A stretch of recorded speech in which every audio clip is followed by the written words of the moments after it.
What can you tell us about a child contact order? Right. So child contact order is basically when parents separate. The most important consideration is how will children spend time with both the parents equally. So if parents can't agree between themselves, under the family law, courts can come into play and they can issue what we call child arrangement order, also known as contact order.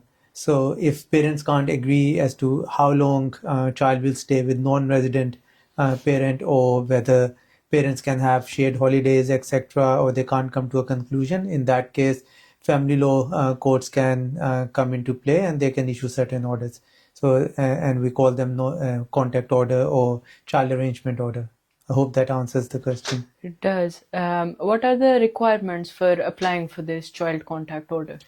Well, you have to be a relevant party. So you have to be one of the parents, ex-parents, for example.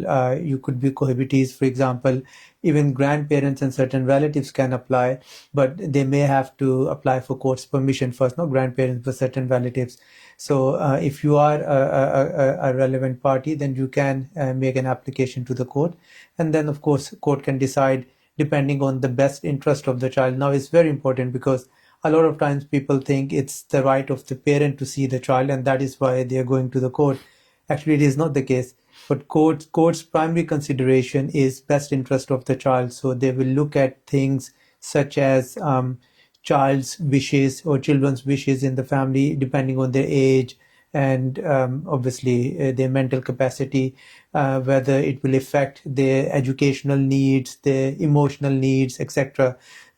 Any issues with regards to safeguarding, everything combined together, they will look into the best interest of the child before the court can make an order.